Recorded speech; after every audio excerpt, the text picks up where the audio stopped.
academia is wholly about public good. So everything that we do in higher education is about advancing opportunity for our students and advancing knowledge and well-being for the nation. Why CSU? What was the draw card there?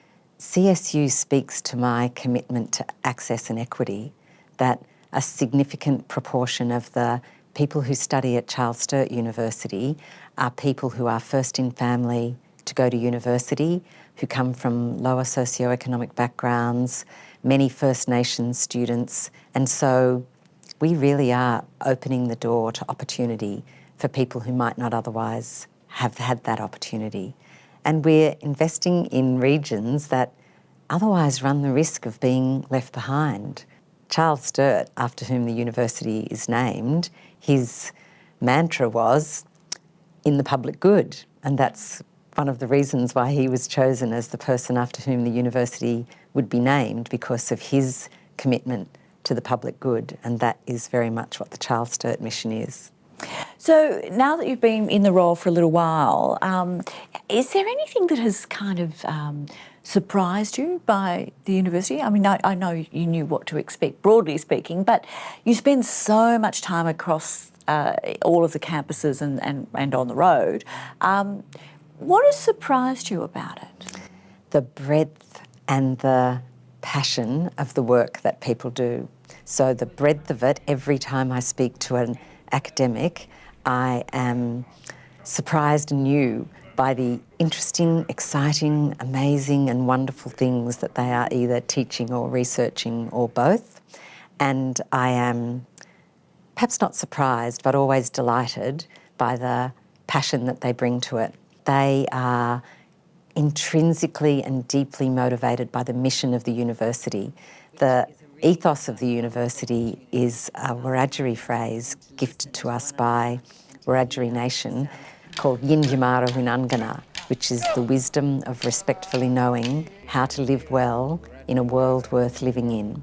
And that mantra of being part of a world worth living in is really embraced by our staff in a way that's not just the way a motto on a glossy ends up living on the bookshelf, but is something that they really believe in and are committed to. Many of our graduates are filling the really essential roles that enable regions to be viable. The teachers, the engineers, the nurses, the doctors, the IT workers, all the professions that make it possible for regions to survive and thrive. So everything we do on the teaching front helps to create a world worth living in. And of course, on the research front, people are driven all the time by the excitement that their discoveries can make a difference in our regions and in the world. We are certainly very attuned to what the needs of our regions are and willing to have a go at looking at what could solve those, as well as to think differently about what the opportunities might be. You've probably spoken to some of our researchers in AI and who are looking at, well, what are the differences and what are the opportunities for artificial intelligence for the regions? A question that might not get asked by a metropolitan university, and yet a third of the country lives in the regions. Do we really want to develop the tools of the future that don't speak to the needs of a third of our population? We're doing work on health that particularly attends to, well, what are the differences about health for people who live in the regions? Because there are, and if we don't look at that, maybe no one will. So some of it is really attuned to the special circumstances of the regions, but of course, much of our research, both pure and applied, could go on having application anywhere in the world. Our fish and rivers research is hugely influential and useful in Southeast Asia, which depends substantially on the fish populations of their rivers to feed their communities. So research done in a little town in New South Wales can nevertheless go on to have global application.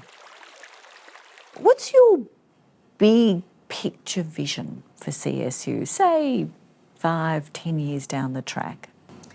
For me, I hope that the government and the community will come to see regional universities especially Charles Sturt, but across the regional university landscape as being a really critically important part of the higher education and innovation landscape, to not see regional as a kind of second best option, but as a really important part of the whole puzzle.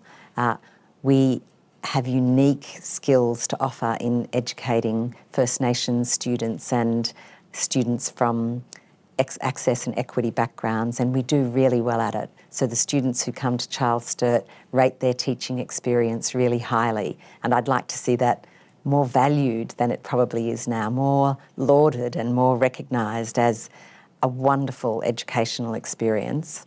And I'd like to see us really taking our place in the innovation and research landscape of Australia. I'd like to see Charles Sturt recognised as the truly innovative and forward-thinking research university that it is.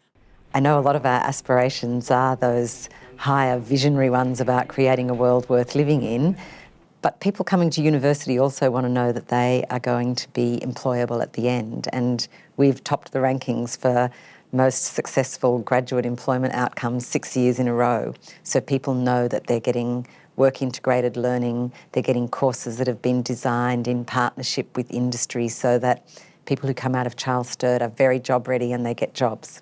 So just lastly, what's a typical day for you look like? Meetings and driving. Meetings and driving, yes.